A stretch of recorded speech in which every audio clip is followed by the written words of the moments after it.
Hi, I'm Mikkel Weber, founder and auteur of House of Peregrine. Expat, immigrant, pioneer, none of these were a fit, but Peregrine describes what we are all about perfectly. Those that craft their life story with intention. I've spent the last 6 years in awe of the life-changing connections and stories I have experienced while living abroad, and believe it is time for this adventure to be recognized, celebrated, and elevated to the life stage that it is. Through these interviews, I hope to connect those living internationally more deeply to both the place they are living and with themselves and those around them. We cover everything from international finances and meaning-making to global parenting and relationships to make your time abroad more intentional, edifying, and full of beauty. Find us at houseofperegrine.com, where you can find more ways to connect with the ethos of Peregrine. I hope you enjoy today's guest. Let's get started. Hello, everyone, and welcome back to the House of Peregrine podcast. I'm Mikkel Weber, and today my guest is Amanda MacRae, a somatic coach and founder of Be Your Total Self. She is a woman whose journey from high-paced world of advertising to the slow, embodied work of healing has helped many, myself included, to begin a journey back to the body as a way of healing and finding a way back to self. Amanda's work is rooted in love. Yes, love is a word that is so often sidelined, yet she names it as the missing ingredient in most healing journeys. Through deep body wisdom, curiosity, empowerment, and trust, she guides people back to themselves, to their home body, as she calls it.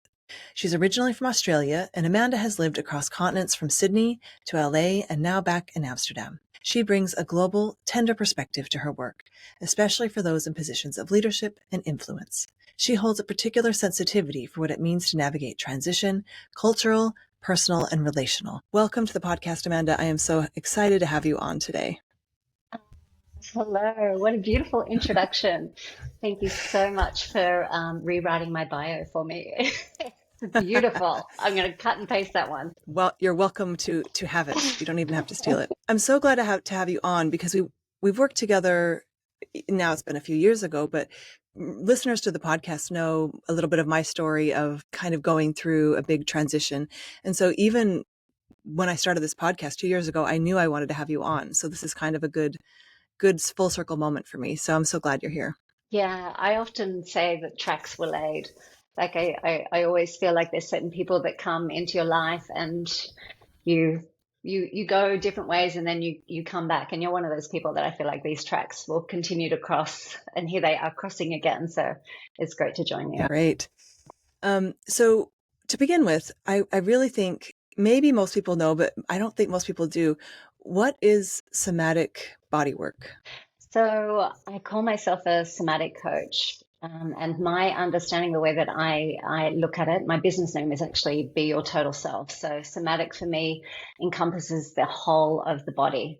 So when I think about the body, it's not just the mental body or the emotional body or the physical body. It's the history. It is our behaviors. It's our nervous system. It's the totality of all of these things. So when I'm looking at a person, I'm realizing that the body keeps score of all of these components.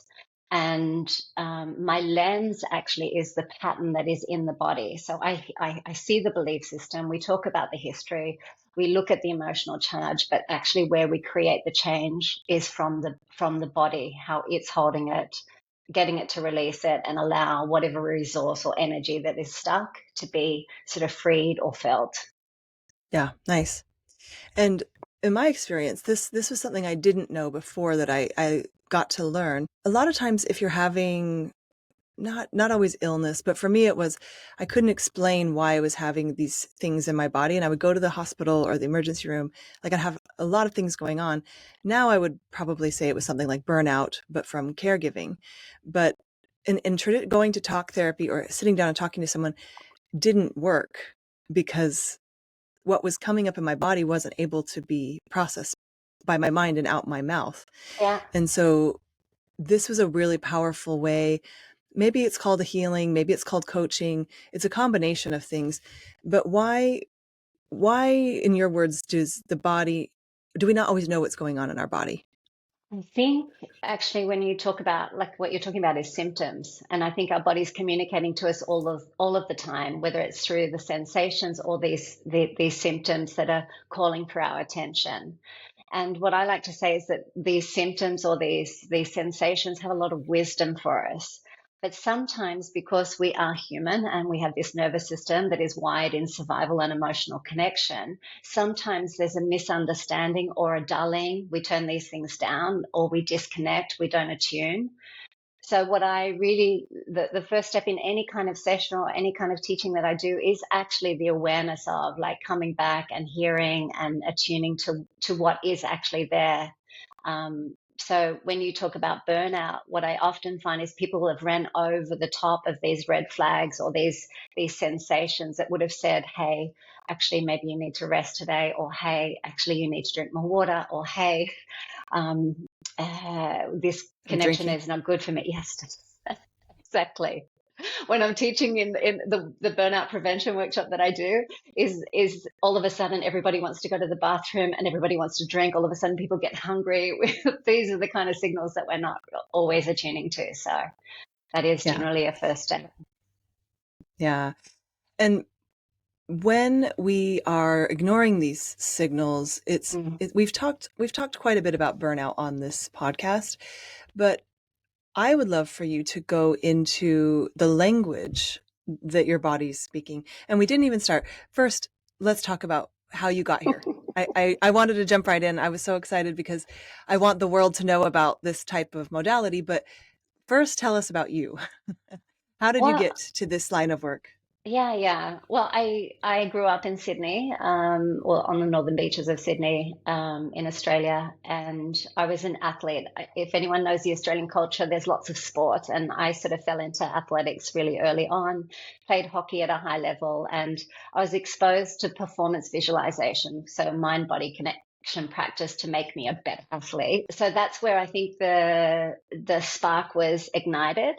And then I was just always curious. It was just a hobby. I used to meditate and I used to teach my friends how to meditate. And then when I gave birth to my kids, I felt like I was the inner doula in me was just like, I know how to do this. So there was like sort of like this curiosity, I guess. And then I was in advertising, yeah, on the board of an agency in Sydney. And then my then husband and my two young kids, we moved to LA chasing the Hollywood dream. And while there, I lost my sister unexpectedly. And so everything flipped on its head. And it really turned me inwards. And when I really connected with myself through that healing process, I just realized I just couldn't do another car commercial. I had to do something with meaning. Not that I didn't love it, did not love my work. There was a lot that I loved about it, but it just felt a little empty for me. I often say, actually, I'd love to go back now in this embodied way to go back and doing it again and see how enriching it could be. So, but yeah, so through that process, I went into a psychology process, met a beautiful psychologist in LA who actually is my friend. I'm not sure if that is even ethically or legally okay, but we're now very good friends. And we got to a point in our talk process where I said, look, I'm showing up here. I understand it completely, but I just feel so stuck. And she introduced me to a body worker in LA. And the first session I had, I remember there was these two parts of me. There was this part that was like, oh, like it was unfolding, and I couldn't kind of get in my own way, sort of thing. It was like my body sort of allowed it to feel the intensity, I guess, of the grief, and in a way that also felt empowering, because when I say this other part of me was also knowing that or trusting the innate power of my body. So it was overwhelming and new and also known somehow. And so that part that in me that really was like, oh, I know this. I wanted to know more, wanted to understand more. So 3 months after that, I was flying from LA to Berlin to study the work. and then opened up my practice in LA. Years later, we moved from LA to Amsterdam, then with teenager kids, and found Amsterdam, and my practice is here. Yeah, so that's the road to this moment. Yeah.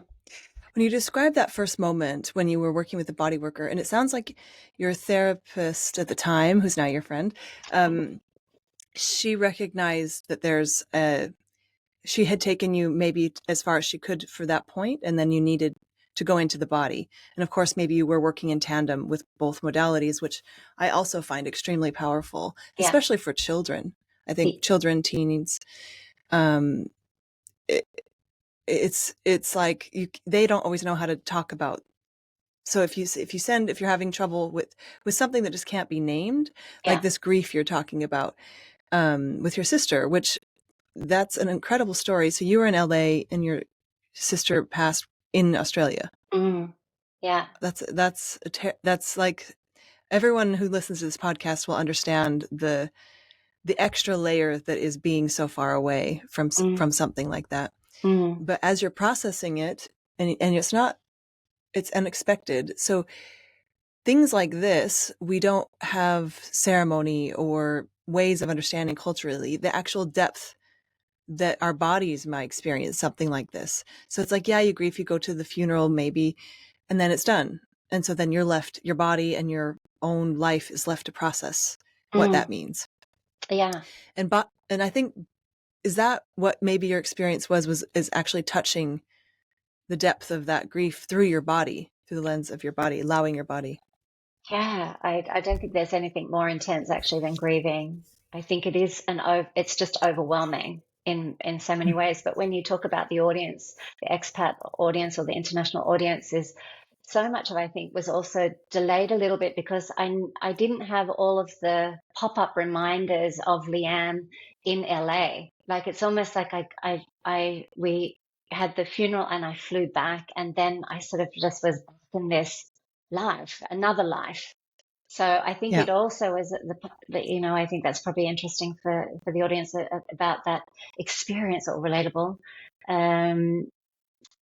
You have two different lives. Two different lives, and then and really compartmentalizing. So I think it slowed down the grief in the first part, but then when I could actually move it to the body, I could meet all of that. I could meet the Sydney me, and I could meet the LA me, and I could meet the future me in the body. Mm. And that's so powerful, especially when we talk about place. And I had a guest on who she used the word biolocate as a word for living in two different places, one place one half of the year and the other place another half.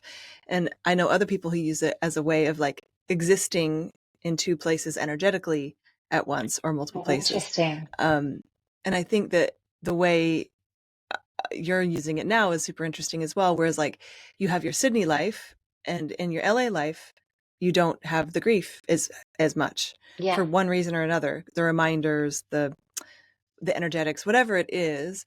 And so I think it's really important that in some way, eventually, if you're abroad a long time, you find a way to integrate those two worlds, or three or four, or however many countries you've been to.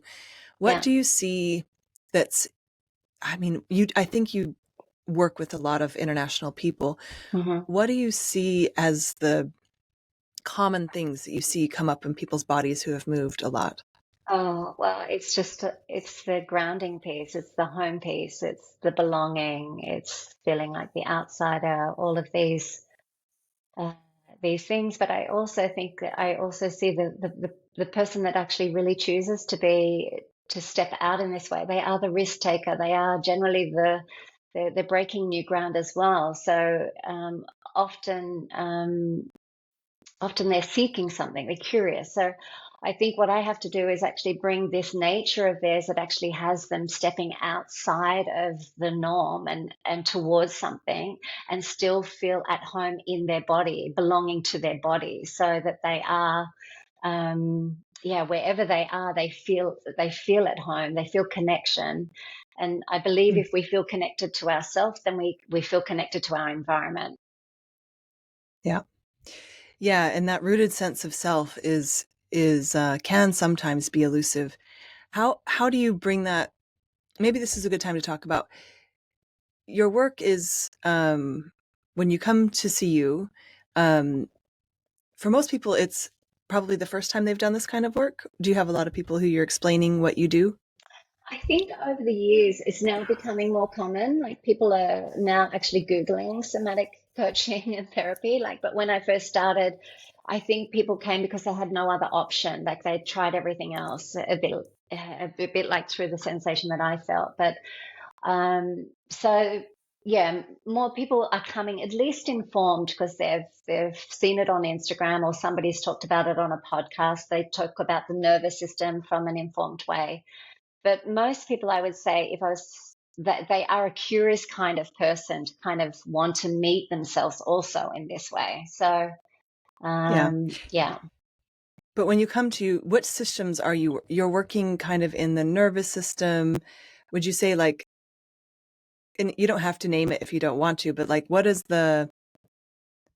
we've got the system that we work with like talk therapy, which helps to figure out what's going on in your brain, why yeah. you may be feeling this way, processing feelings maybe.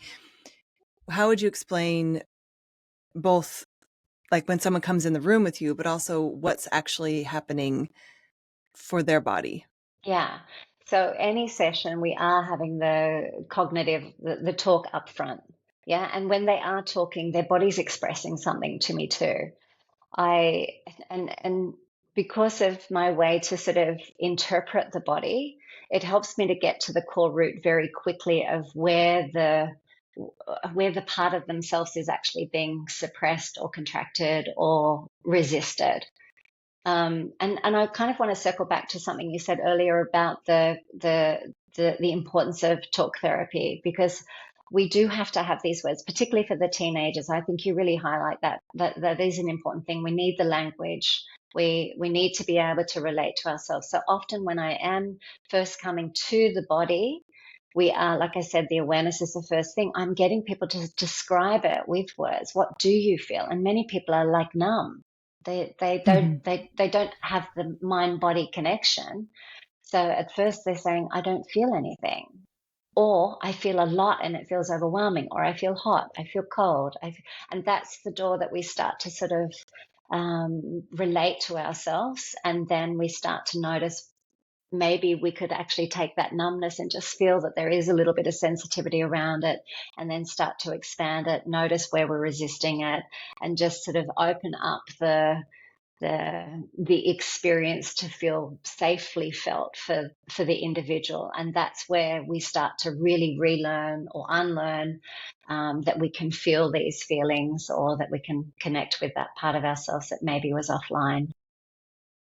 Yeah. And so this you're helping them like connect back to their body. The language of their body is speaking to them. The body, your body would maybe go numb because you stopped listening and now it's just in protection. Yeah, we have lots of defenders and protectors, of course, and many of these patterns that you and I hold and all of us hold come from the earliest time of life inside of our original family system. We are, yeah, so many times we're not even aware of the patterns. We might understand the belief system that says, I'm not good enough, or I don't belong, or I need to work hard for this, or like we might hear these, but we don't actually feel how we're holding them in the body.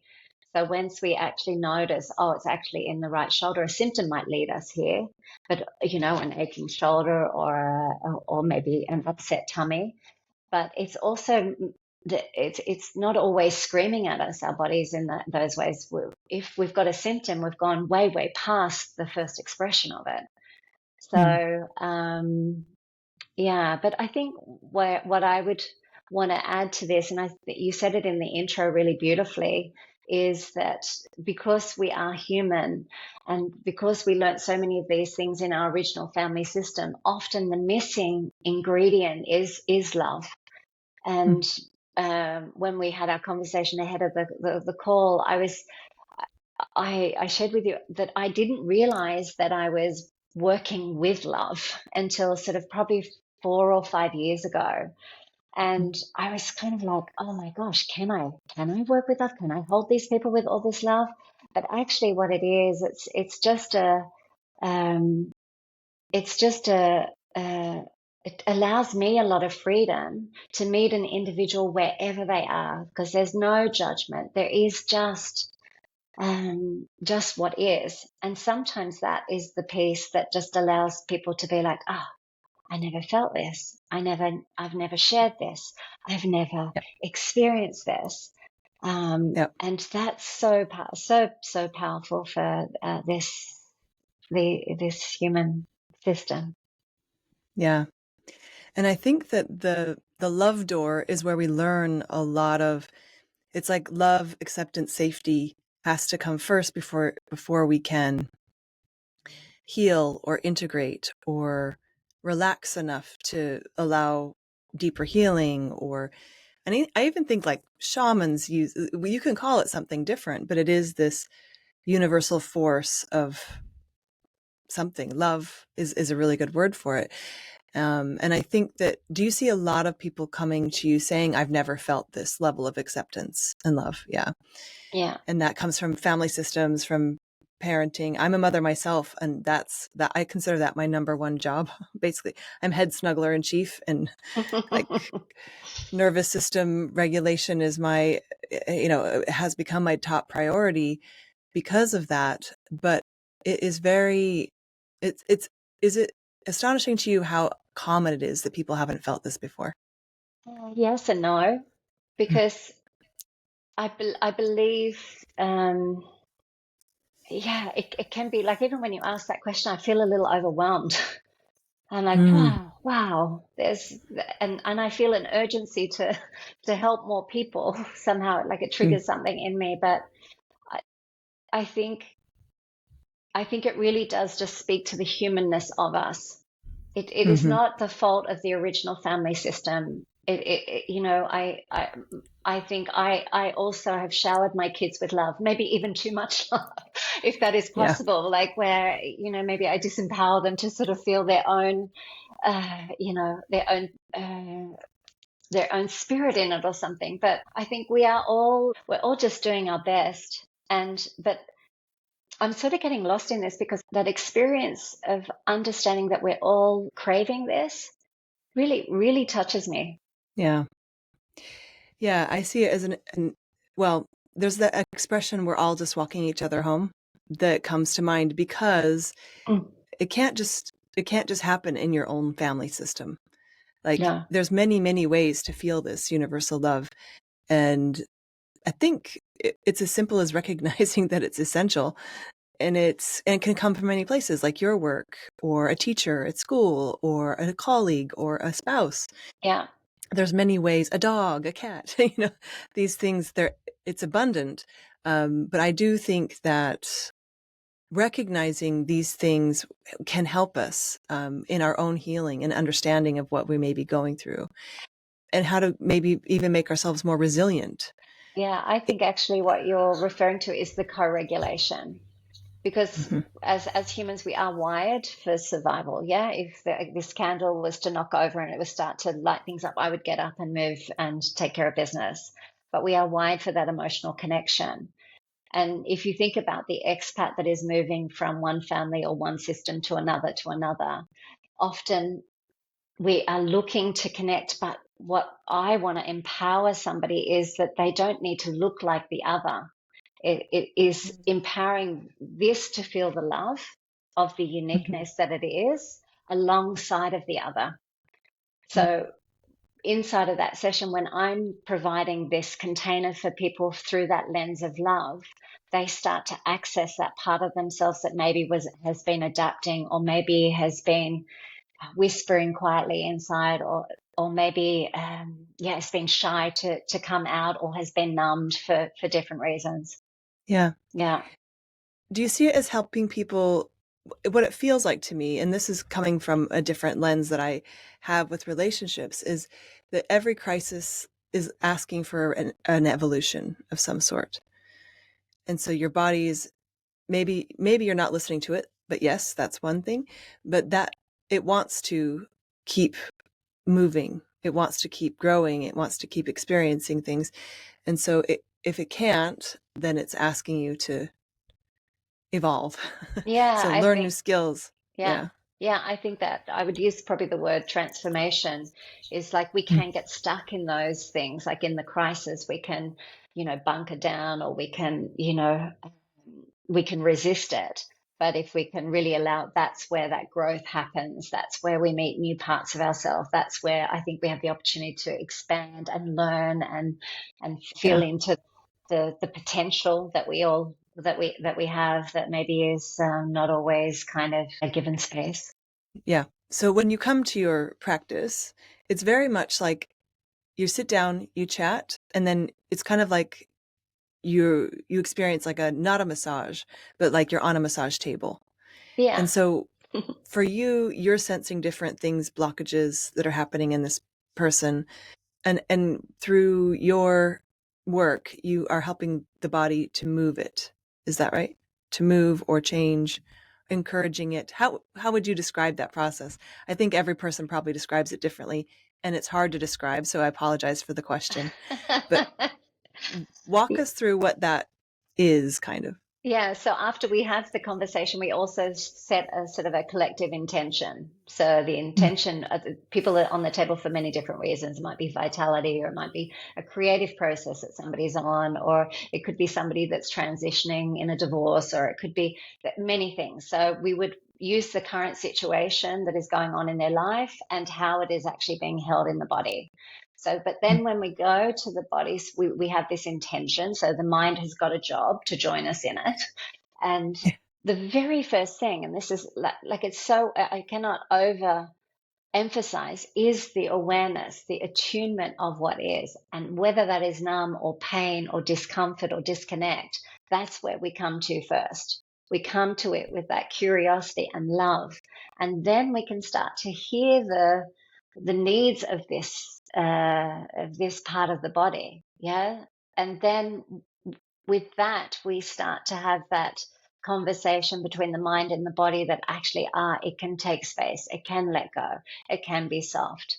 So my touch is very, very gentle. My hands, it's why I call myself a coach today rather than the practitioner. So I'm really supporting the individual to feel something that they can't yet see, or to notice. So I'm never pulling or pushing them towards something. I'm really inviting them to see that there is an option now to do something with what is here. Yeah. Yeah. And And then actually probably what's nice to, I think this is more answers the question, is what happens when that transformation or that change happens is we connect with a lot of the energy that was stuck.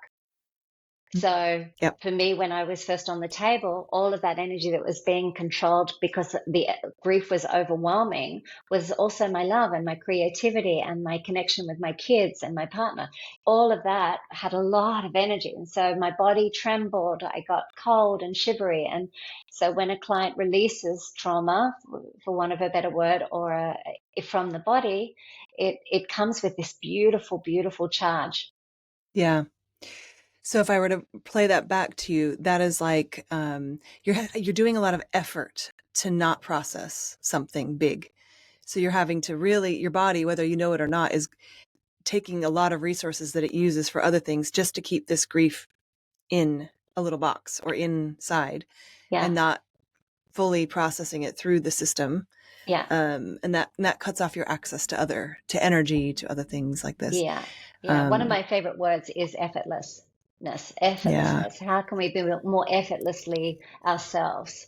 Because in Mm-hmm. any kind of pattern, there is a contraction of sorts. Yeah. So resistance is a contraction. Yeah. And I work with a lot of leaders, a lot of people of influence, and I love working with women too in these kind of positions. But because of culture, they've had to do a lot of effort to get to these places. So they're so Yeah. used to putting their elbows out and to leaning in at the boardroom and to coming with, proving themselves with great effort. Yep. So often that's a really kind of scary even intention, like, well, I'll lose my productivity, I'll lose my place, i'll Yep. i'll, I'll fall behind, And so, but actually, what we find, and if I use myself as an example, when I first started this work, I could only see 2 clients in a day because I would be exhausted. And that's because I Mm. was doing so much effort. I so wanted to help people. I so wanted to get them across the line. But actually, Yeah. today, when I see, I have an 8 client day, several days a week, I am coming with an effortless way, and that's because I'm trusting this love. I'm trusting myself to be able to, that I don't need to carry or hold. And I can meet these people with so much energy from that place. So yeah, effort, effort would be a great thing for all the listeners to just notice. Where are you doing effort right now? And could you just soften it a little? And it doesn't have to go from 0 to 10. Yeah. If we just dropped the effort from our shoulders by just 2%, there is a little bit more space for something else. Yeah. That gets tricky, because so make that tangible. So like you said, maybe make it a goal to drop your shoulders every time you notice. That's Hmm. one step. But from when I started working with to when I ended working with you, it went from I have to do everything.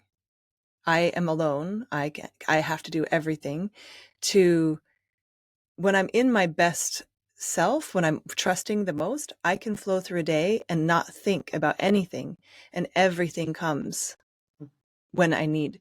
And it sounds very mystical or something, or silly, but in a broader sense, that's once you've done the effort, let's say good, would you say like, good job, that got you here. What's going to keep you here and generating things in a positive way, so your body's not breaking down, so you can listen to your body, is this new skill of ease Yeah. and letting things come in, and you are not the power source anymore. Yeah, I like this description actually. So what I hear is that, and what I would want people to understand is not that I'm taking away the ability to sprint or the ability to actually Yeah. rumble and to do all of that. We just Yeah. don't want that to be our only way, our automatic way of being. Of doing So everything. doing everything. And the reality Yeah. is, yeah, being a mum and a working mum. And if we're only doing with that switch on that place of effort, then we are going to exhaust ourselves. That beautiful expression of, like what you said, like when I actually really let go and I allow myself with all of the capacity that I have to walk through my days, things flow, things find me. I think that this is what I would want to teach everybody, actually, that we have the capacity to be able to find the ground in all the daily stress. And that's the point, is we will still have stressful moments, but we won't suffer in them. We will still feel the chaos, but we will actually be able to see the options. So, Yeah. yeah. Yeah. That makes a lot of sense. And this brings us back, at least in my experience, to the language of the body, Mm, and knowing the language. Everybody's body is probably giving them different signals. hmm. And interestingly, there was one thing that came up in one of my sessions with you that I've used so much, that is like this thing my knee does when there's danger. So Mm, I'll be like, oh, and I don't have, it's not coming here. I don't feel danger. I don't think, but if my knee tenses up, I'm like, ooh, I'm going to take a look at that. And that's mm, my little sign with my body that I need to be more cautious. And still I might do it, but at least I've given it, because often our body is so wise to things that cognitively we can't see, that just knowing that that's my little thing my body does for me, has really steered me in a lot of things. But as you say, and a lot of people say, our body's talking to us constantly. It's sensing things we don't see. We have our intuition. We have, our spidey sense. We have everything going on. So the advantage to learning that system is something that comes from, it could come from crisis. Like you said, like your shoulder's trying to tell you something. It's hurting. You have tense shoulders. Everyone has tense shoulders. I have tense shoulders still, but but we can then learn the meaning of these things, and in a way that really can benefit us. And yeah. so how do you begin to teach people the language of their body? Yeah, and I think this is probably a little bit unique to my approach, actually, is that Good. what I really like to do is help somebody really translate that. So Mhm. often, and everyone has different approaches. Of course, you can. There's many different ways. You know, I'm seeing somatic yoga classes, and there's somatic experiencing, and there's um, the word somatic is everywhere right now. But in my approach, what I really want to do when I feel into your knee that is actually in contraction. What I would want to do is just unpack a little bit more about the quality of play. If you think about our knees, it wants to run, it wants to jump, it wants to have freedom, it wants to pivot. But also our legs store a lot of our childhood stuff. So this is where we would need to go probably more to the core root of where this knee of yours had to hold, where it wanted to run and jump and play or jump outside of the box, but it had to stay in one place. So when we can start to also connect it to the core root of where this Mhm. knee learnt this, there's also an opportunity to, I think, to also not just feel it as a symptom, but also feel into that younger part of you, and to choose for her today to skip and to dance and to be Yeah. the one outside of the box. Yeah. And choose. That's Choose. the, for me at least right now, that's the big lesson, right? Thank you for your input. And now I'm going to choose yes or no. Like Yeah, you're, you're scared and I will take that in consideration. It's yeah, a little bit parts work, right? Like recognizing it's coming from a younger part and yeah, a wise, probably younger part, and then using my current self to make the decision. yeah. Um, but knowing that, and again, I feel like I'm always learning, which is another really cool thing about this. You think as a maybe mid-aged person that you know yourself really well, maybe, and who you are, but your work, be your total self, it feels like you're opening up other ways of knowing yourself and learning about yourself through your body and Yeah, through your experiences. And that's really powerful work for your life, for your family, for of course, if you're having sickness, it can be very helpful. What are other reasons that people would come see you? Would you ever have someone come to see you preventatively? oh, Like not absolutely. okay. Absolutely. And I think today, like when we talked about where the work has come from, people used to come because they didn't have any other option. So I had a lot of Mm. very unwell people on my table. Today, people are coming and doing a vitality process where they just come, the authors and the artists and the mums and the expat that's just landed. It's like they come once a month for a tune up to connect to self, to learn some new tools. So and I love all of my clients, but I really love that part of the work where people are really coming from an empowered place, because um, it's a very different session. If I have somebody that actually we're just working to regulate the nervous system, really getting them to just feel what is and to feel that safety, versus if somebody comes in already attuned to self, we can really stretch into that potential piece in a different way. Yeah, Yeah, so cool. lots of reasons. Yeah. And I would say for me, there's healing that happens, right? And then there's growth that happens. Hmm. And my story of coming and moving abroad definitely was the beginning of a self-knowledge. Like it was the beginning of a new era of knowing myself. And that has come in the form of working with you, working with a very intense couples process with psychedelic training with someone we've had on the podcast, Janine and Hans, and then just through my kids getting to know another language and learning my own culture from the other Mm, side. So moving abroad can be a catalyst for many things. It changes. So I'm always trying to recommend this type of work as part of people's arsenal, yeah, because when you land somewhere new, what's happening in your body that, so obviously new patterns, any patterns you had are, yeah. are going to repeat, where you go. Wherever you go, there you are. Right. So there's that. But then what additional does it bring? This ungroundedness you talked about. What can people come to you to not prevent, but what's the concept that people can come to with you? It's like, I landed into a country. I need to do this, this, this, this. I think somatic processing of some sort is one of those things. Yeah. And so how would you say that, what part of the process should that be? Well, I think actually you raised a couple of points. Yeah. So change actually creates change too. Yeah. So we do Mm-hmm. bring ourselves, we will find those things, but I think there is also a fertile ground. So what I would be looking at is that how do we create the structure that you want? Yeah, so structure would be the things that would kind of give us some rhythm in our days. Yeah, and in those first sort of 3 to 6 months, everything is new, like where to buy the milk or where it is even located in the supermarket. And so like the structure has to be kind of rewritten. And that's a great opportunity to find a new way of those beats that we want. Our bedtime routines is a structure that has the opportunity to change when we move.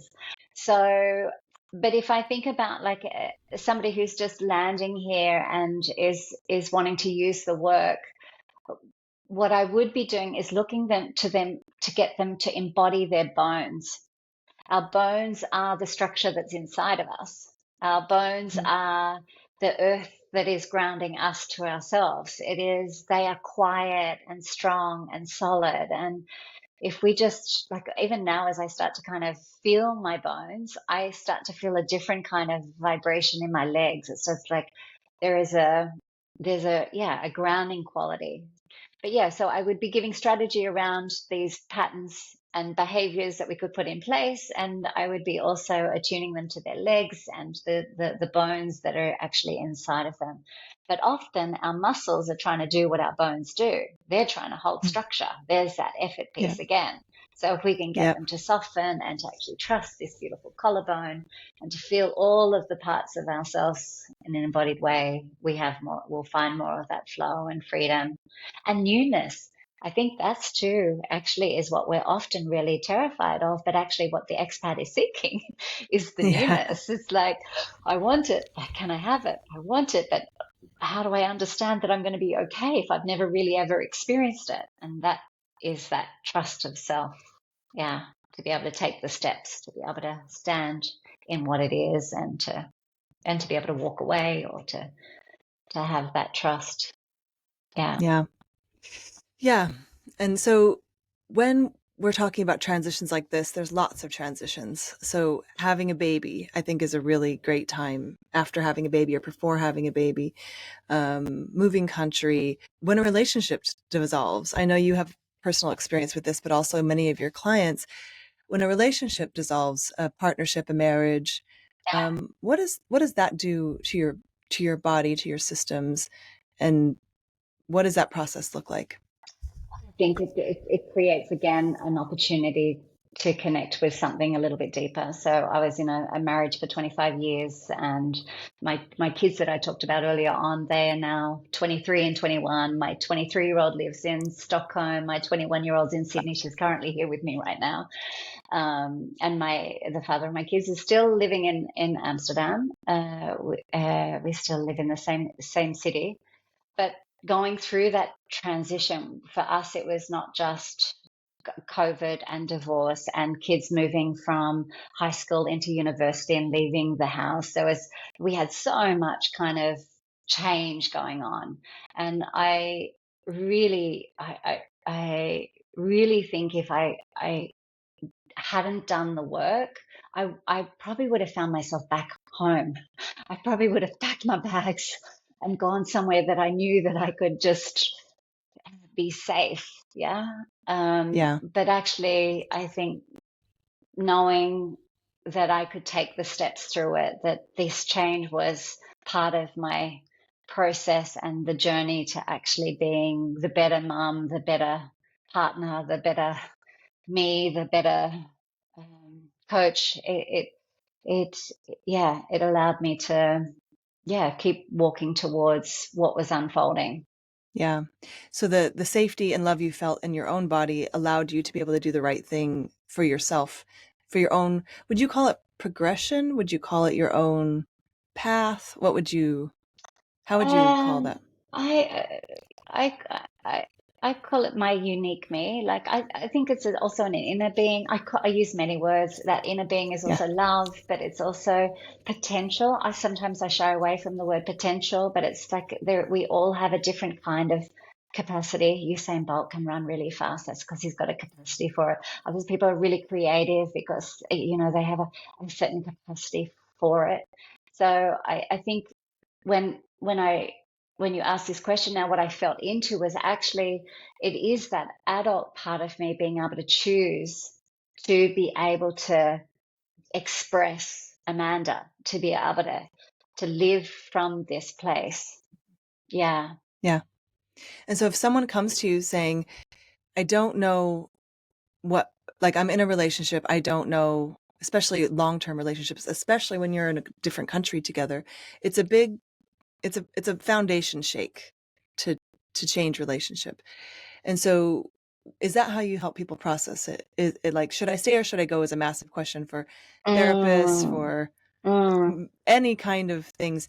Do you help people find that safety if they're having that question within themselves? Is that the first step? yeah. I think what actually gets entangled, like when you give this as an example, sometimes it's fear telling us no or Yeah. yes, but actually that's not Yeah. our truth. So when Mm-hmm. we come to the body, we can actually really connect. Oh, actually, I really love this person, but I'm really frightened of taking the next step with them. So, Mm-hmm. but actually, so this is where sometimes yeah, we can misinterpret the in that contracted place that this resistance is telling us something that is our truth. No, no, no, no. This resistance is actually trying to protect us from the change that will come if we just said yes to this. So Yeah. that's what happens is that there's a certain clarity that comes. There is a certain, yeah, knowing. Yeah. When you're using all of your resources, it turns out you get better answers. Yeah. Yeah. And that answer is not always comfortable because if I'm choosing not to be with my partner that I've been with for a very long time, I'm also disrupting the people that I love. So Mm-hmm. if we keep ourselves small and stay small and stay small, this is a very unwell place to live from. This is a Mm-hmm. very a disconnected place to live from. Yeah. Yeah. So, yeah. Yeah. And I think the biggest transitions we can go through are some of those. And when people do them abroad, that's why I put it, if I have a conversation with someone, I a lot of times do these consultations where I sit down with someone and I say, put together your team of Mm, how to land well, how to live well. mm, And this is often on my list because it just solves so many, it doesn't solve so many problems. It gives you so many more resources to thrive because it is a very intense experience moving countries. And you've now done it twice across multiple continents and for your kids and you become, if you're well resourced, it becomes a lot less struggle. yeah. And so yeah, I think it's just a really important step. How, tell me, you've mentioned it a couple times, but I want to give people something really clear. If people want to start just on their own at home Yeah. with maybe peeking into what their body is trying to tell them, maybe they're not burned out, maybe they're just like, oh, I'm interested to learn what my body's telling me, because Mm-hmm. obviously it's a vast resource. Where Mm. would you tell them to start? What's a few tips they could just use in their everyday life? I think movement, I think breath, I think awareness and curiosity, they would be sort of the first things that sort of pop up. But it is just like what right now while I'm sitting with you, I can still feel a lot in my body. So I have a Mhm. tingling sensation in my feet. I feel the heaviness of myself in my chair. And still I can have a conversation with you. I could imagine myself if it was 5 years ago and I was doing a podcast, I'd probably be sitting up and I'd probably be overthinking it. And so I think what I would just encourage people to do is to look at ways they like to move. So it doesn't mean going to the gym. It can be the walk in the park or the ride on the bike, or it can be the yoga. There's just many ways. And when you are in those places, you're really experiencing what it feels like. Yeah. So right now I'm really feeling what it feels like to sit here and talk with you. When I'm riding my bike, I feel the air touching my skin. I'm smiling at the people around me, and I'm looking, and I am feeling my feet moving and my heart rushing. And so feeling what is, that would be the first thing. Breath is an easy tool for a lot of people, and I love breath. And I also have a resistance to a lot of the breath stuff that's going on right now, where it's really active breath. Because a lot of people's systems are not ready for that active breath. It sort of pushes them even higher out. But just attuning to the breath, and many times when we meet our breath, we feel the discomfort of where we are contracting or where we're not allowing. So there we would just play a little bit with choice. And I would just say tactileness also, get your hands on your kids or your friends. And if you don't, go and have a massage and really be active in the massage. Like, don't just let it happen to you. Really experience the touch. Let yourself breathe with the touch. Let yourself make the yummy sounds of the touch.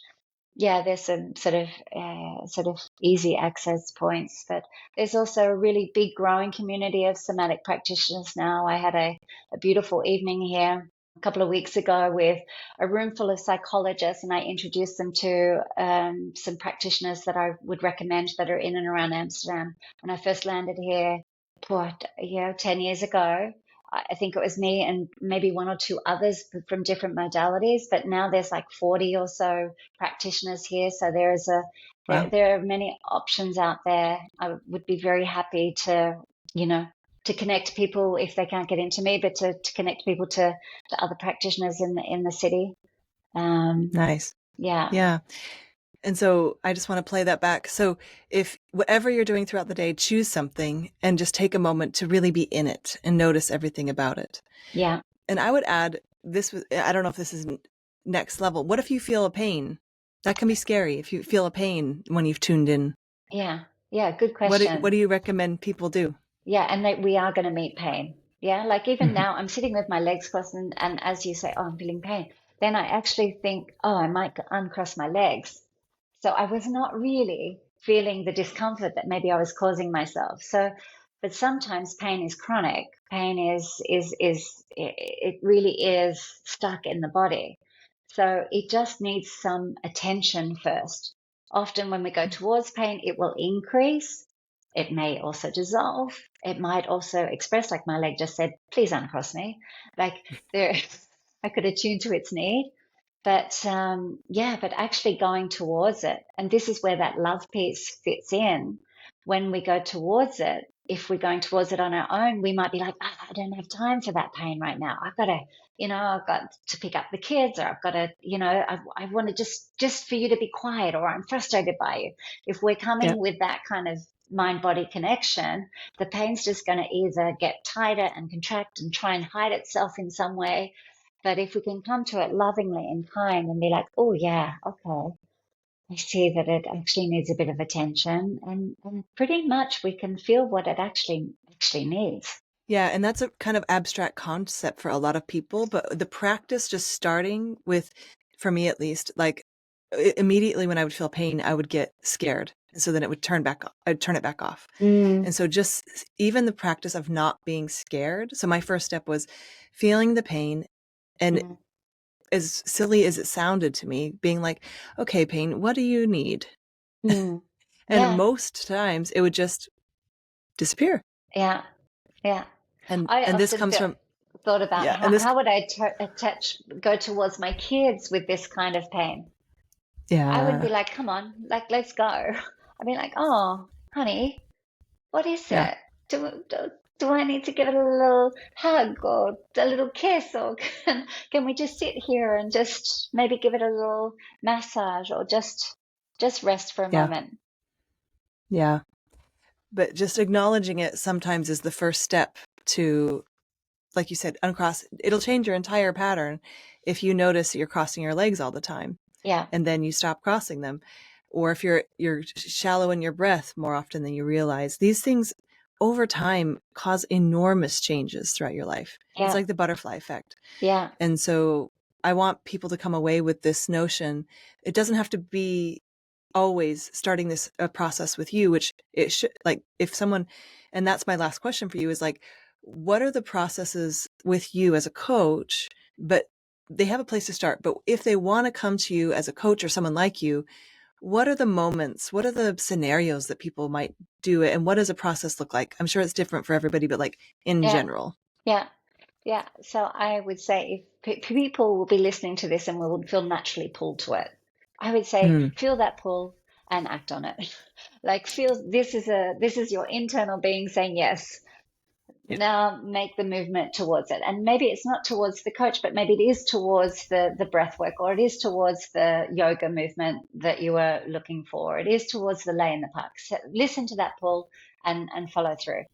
But what a process would look like, people can come for one session that can wake something up, and then they continue in their talk therapy process, or with their chiropractor, or with their acupuncture.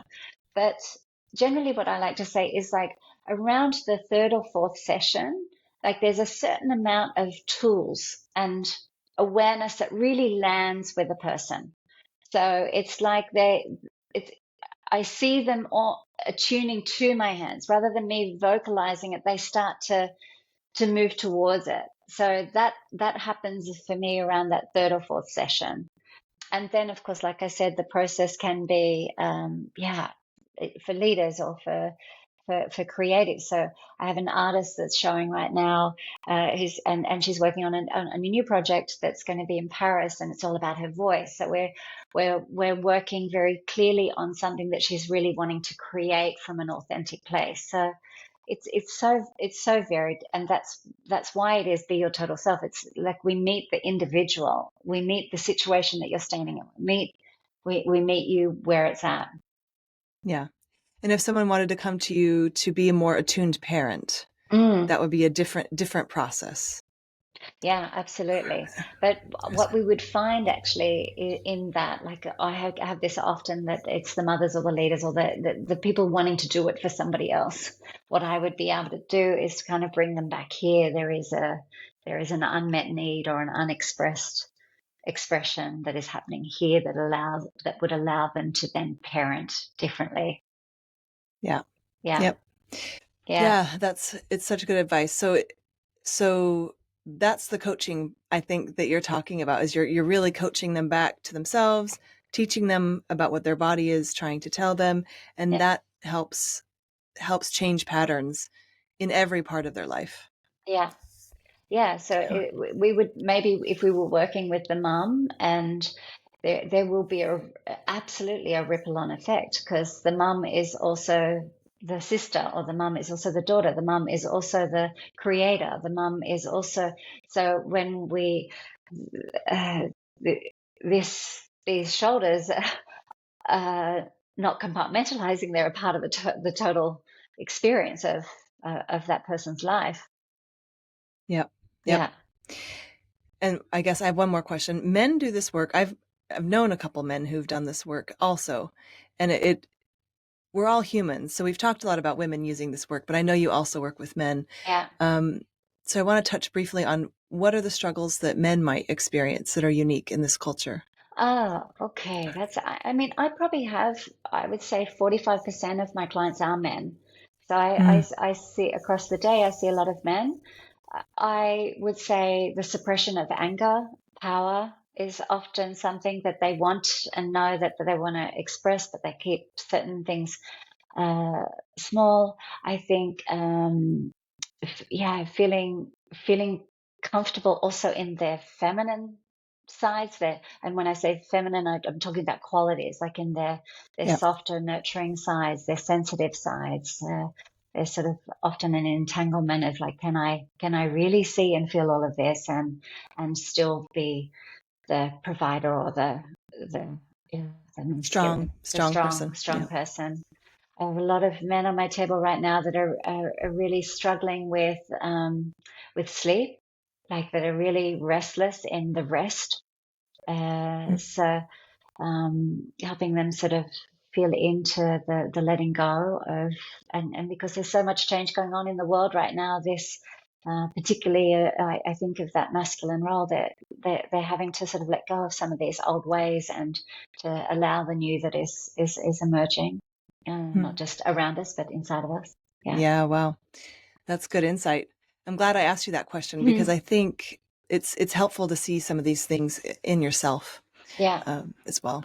Yeah. Cool. Well, tell us how people can reach you and your practice in Amsterdam. And I know you work maybe in Australia a bit as well. Do I have that right or no? Yeah, so I travel in and out. So I toggle between Australia, LA, and here. My base is in Amsterdam. So people can reach me. I've got a beautiful new website just about to launch at beyourtotalself.com. And you can find me with the same handle on Instagram or look me up on LinkedIn, Amanda MacRae. And I'm happy to also share other practitioners. Yeah. So I really also want people to know that this work is an option, not just that I'm an option, but there are so many practitioners around the world that actually do very, very good work. And I would just love people to know that they can find their way. So if that was a request or a question to where they're located would be really handy for me to know, and I can kind of point them in the direction of introducing them to somebody else. That is incredibly, that's incredibly, I've never had anyone say that before. But I know you're very busy, and sometimes you have a booked schedule, so that's very generous. Yeah. Okay, so we will put that down below, and I want to thank you for joining me today, and also just for the work you do in the world, and especially for me, it's been extremely powerful. So I hope that everyone who's listening can, if this is helpful for them, they can reach out to Amanda or find someone with this very powerful modality of work. I want to thank everyone for joining us, and I will see you next time on the House of Peregrine podcast. Okay, that's it for today. I hope you've enjoyed our show. For the latest insights on living internationally, join us at houseofperegrine.com to find out how you can connect with our community. Let's craft our life story with intention together.